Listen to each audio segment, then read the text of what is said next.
Well, hi, everybody. My name is Dr. Bill Faulkner. We're so happy you're joining us this evening on our Kenan-Flagler admission-sponsored webinar tonight.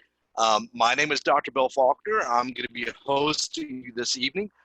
Unfortunately, our colleague, Ms. Joanna Ashe, who is our Associate Director for Admissions, is feeling under the weather, so you will just have me to deal with tonight. So I'm going to go ahead and full screen our presentation so it's all nice and big for everyone to see.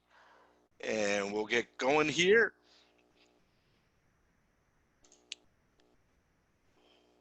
Wonderful, wonderful. Well, once again, thank you, each and every one of you, for joining us this evening. This is going to be a very brief webinar focusing on self-onboarding strategies. And this is geared toward helping you make an impact quicker and in much more deeper ways when you take a new role, or even within your company, or perhaps with a new employer. Just really quickly, my role is I serve as the Associate Director for Career and Leadership here at Kenan-Flagler, and I work primarily with our executive MBA students, those that attend on both the weekend and the evening format. So thank you so much for joining us, whether you're here live with us or you're listening to this recording. I hope you'll find this content useful and informative for you. So this session is going to be just about 30 minutes, maybe a little less, depending on if you have any questions.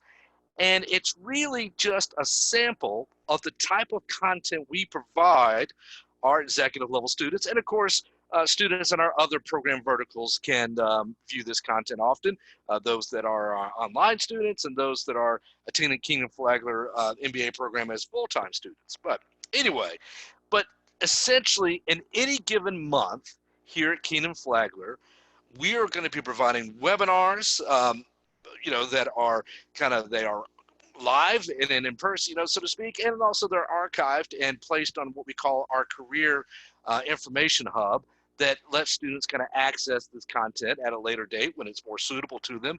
And these webinars are usually about an hour long, and they cover topics as how to increase your LinkedIn profile. Right now, LinkedIn is probably one of the key recruiting tools out there for recruiters, and it's really important you have a very strong profile. Also, we do things on maybe you've got a job offer and you're not sure how to negotiate the salary and the other benefits. And we offer webinars and many other topics on that as well. We also offer on-site seminars. In my role, I do at least 3 embedded sessions with each new cohort that joins us. We usually focus focusing on what is next level for you, what are you seeking, and then what do you need to do to get there. The next one is usually a debrief on the nationally, if not internationally acclaimed Strengths Finder assessment produced by Gallup. We provide that to you as part of your enrollment here at Kenan-Flagler at no extra cost to you, and we do a debrief on that, and as well as offer kind of come behind deep dive coaches on that. Also do a session on personal branding, and both not only on LinkedIn, but your resume, as well as when you're in person, talking to people, networking, what have you. And then we have a lot of immersive things in our Leader for Next program that are full day, if not multi-day programs. And then we also take full advantage of third-party information providers that we are happy to partner with, people like Blue Steps, which is an executive development firm, as well as Train the Streets, which is more Wall Street focused, more on the finance side of the enterprise. So all these things we do for you as a student here at Kenan-Flagler. So what I want to do is talk to you a little bit about how to self-onboard yourself. You may think, well, we have orientation programs at work, and I do all these seminars and these things, but what we have found, the research has found, is that many organizations are doing better with their onboarding efforts. However, research shows they're often insufficient, and they focus primarily on compliance-related content. And if you want to be successful in your new role, if you want to really get off to a good start, you need and must go deeper if you want to make an impact much more quickly and much more effectively. And so this is a basic model. Again, it's just a way of organizing thoughts here of orientation, acclimation, integration, and innovation. And I'm going to walk you through very briefly each one of those various elements. So first, orientation. Orientation is really that level normally gets, let's say, in a typical organizational or corporate onboarding or orientation series of workshops and or one day on site, things like policies and procedures. How is the organization structured? What verticals exist and who leads them? And then you may want to do some informational interviews.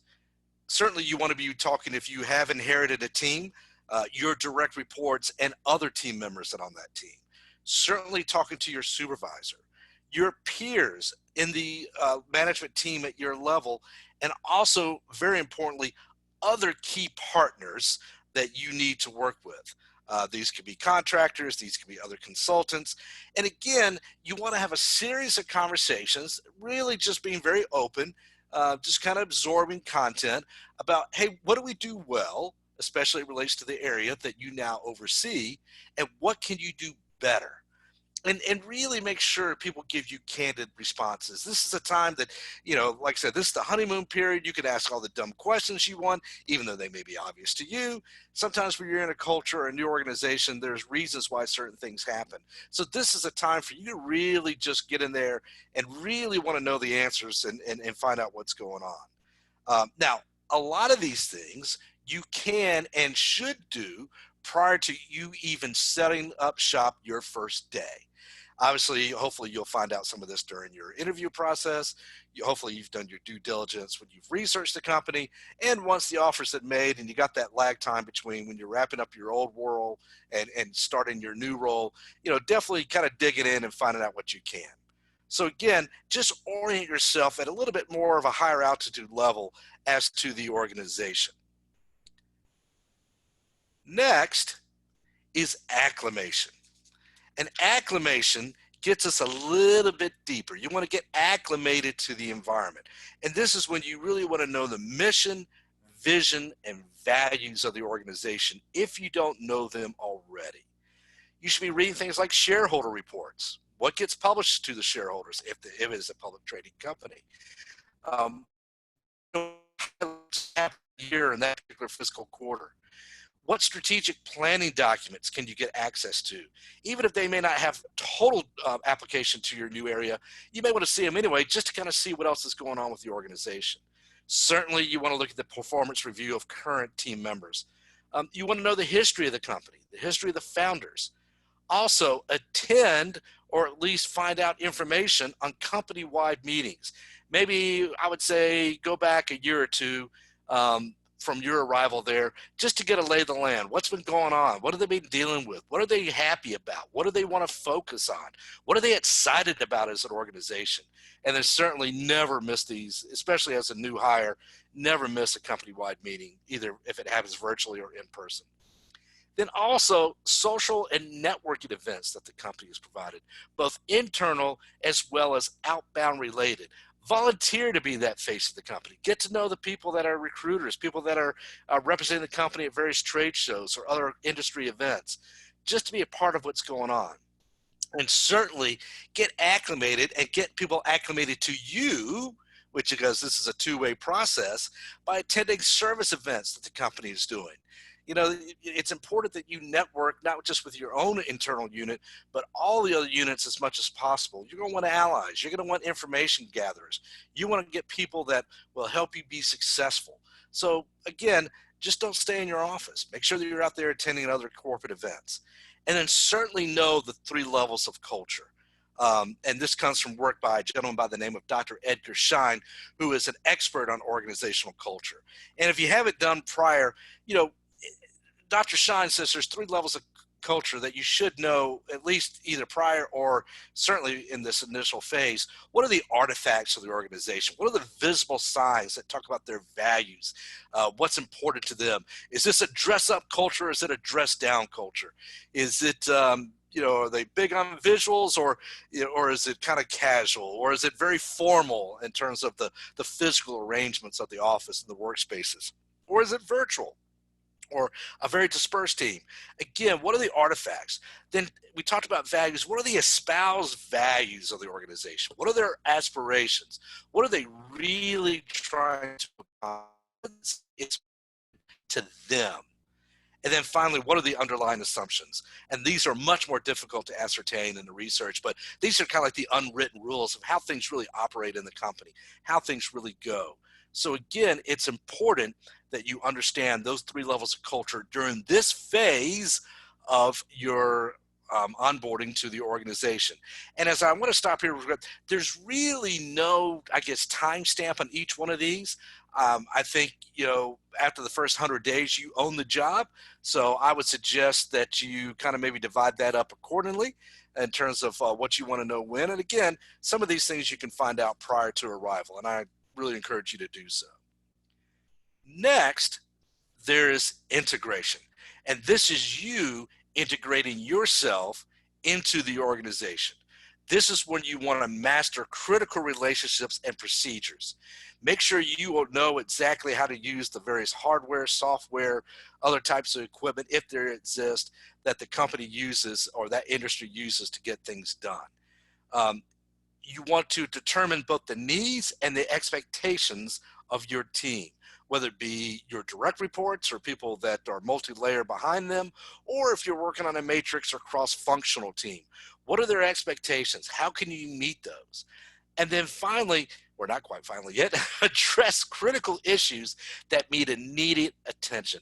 Chances are good when you start a new role, there's some low-hanging fruit that you can go after. And it's just those things that maybe because there was a lag between when the old person left and you got there, that things maybe kind of fell through the cracks or fell through the wayside. You want to make sure you're addressing those as quickly as possible. Establish relationships and authentic relationships with key stakeholders. And also, join and be part of mentoring and coaching programs. Many organizations have mentoring programs where mid-level professionals, even some senior level leaders, can be mentored or at least have some contact with C-suite types. Make sure you take advantage of those. And then certainly be checking in with your supervisor. Being clear what their expectations are, maybe sharing with them what you're finding out, maybe in some of your earlier stages of acclimation and orientation, and just maybe verify that. Kind of check in with them, saying, hey, what really I about, what do you think, and have them help you maybe negotiate, navigate some of that. And then next, innovation. This is when you really need to start to perform. And this is when you want to act upon what you have learned so far. You want to target immediate wins for your team, your colleagues, other people you work with. Open new lines of communication. Streamline processes. Address other points during the the informational interviews you did previously. Maybe this is time to start thinking about new product or service ideas. Provide professional development opportunities for your team members, and establish presence with peer and other senior leaders. And we've talked a little bit about how to do that. The one thing that I have found, and I've started a variety of new roles and roles that didn't exist before that were newly created, and I jumped in there. The one thing I found in my career is that usually your first 90 days, you have a lot of leverage as a new hire. That's a good time to make some changes. Maybe if there's some equipment or some resources that are needed, that's the time to do the ask, or that's the time to at least identify them. Again, as part of that honeymoon period that people are going to try to help you be successful, take full advantage of that to make sure you're getting the resources you need in order to be successful. And then finally is the last part of just really just wrapping up the self-onboarding framework. And again, these are application strategies. And often what I've done in the past is create a spreadsheet of action items in all four of these domains: the orientation, acclimation, integration, and innovation area. Divide your spreadsheet up in those areas and just do a checklist. Do a checkoff on all the various things that you need to do and all the things that you think will make sense. And again, this will be a living document. You'll build upon it. Maybe some things you thought were important aren't, or maybe some new things arise that you need to deal with. So make sure that you kind of map it out for yourself. Again, try to do this on the front end. You'll learn more things, certainly, and you can always add to your checkoff list, but try to organize your work and your strategy through this Excel document. The other thing, and I cannot stress this enough, make sure to include personal checkoffs. You know, obviously we're more than just our work, and there's other things that go on in our lives that we want to make sure we're addressing so it doesn't impact the work. So things like housing, schools, transportation, leisure activities, where you go get a haircut, where do you go get dry cleaning things. Again, and in my spreadsheet documents, these are things I actually have on that document. Things that just help me keep track of, okay, I need to get new licenses for my vehicles. I need to make sure I'm established, my housing or, sell my other house, as the case may be. So again, my point here is do not leave off the personal parts of your life that you also need to get done, because sometimes they could suffer and you don't want that to happen. Build a strategic networking list. And what I usually do is what I call snowball sampling. Obviously, you talk to some of the people that are obvious to you, but then by the time you leave that meeting, you should not leave that meeting without asking this very important question. Who else should I be talking to? Who else should I be talking to? That makes that person feel good that you recognize them for their expertise and their influence. And B, it just gets you further and further access to people that could have a direct impact on the success of your work and your role. The other thing, and I will kind of use this in a different way, is use this as a framework for a first 90-day plan. Often when I'm working with my current students that I coach here at Kenan-Flagler, they will tell me, say, hey, Bill, I've got a new role and opportunity. I'm interviewing for it, and they want to know what would be my first 90-day plan. Well, feel free to use this network to present and organize your thoughts as how you would proceed if you were given the role. So again, I like to think that this content has validity and application on a couple levels, one on the immediate and two, maybe more the tactical in terms of the job search process. So with that being said, I'm going to go to our next slide here. This is the end of our formal content. I hope it was helpful to you, but I do want to share the contact information for Ms. Joanna Ashe. Again, unfortunately, she cannot be here this evening. She serves as our Associate Director for Admissions, and she works primarily with our executive MBA crowd. Her phone number is listed on the slide here. That's our office number, obviously, or you can email her at the email you see below that. So please ask her any questions you may have available to you. I would like to remind folks that this coming Monday, January 27th, 2020, evening MBA open house at the Kenan-Flagler School of Business there on UNC's campus in the McCall building. I believe you can still register for it. It's going to be a great evening. We're going to have some information provided to you. We will have some of our alums share their perspectives with you, and you don't want to miss that. They are a product of the product, and they will tell you everything you want to need to know, and they're great at answering questions.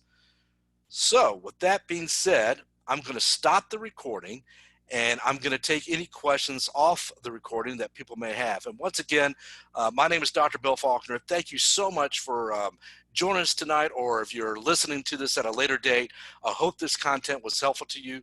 If you do have questions, please contact Joanna and at this information, and she can certainly get you in touch with me. Thank you so much for being here this evening, and I will take some of your questions offline.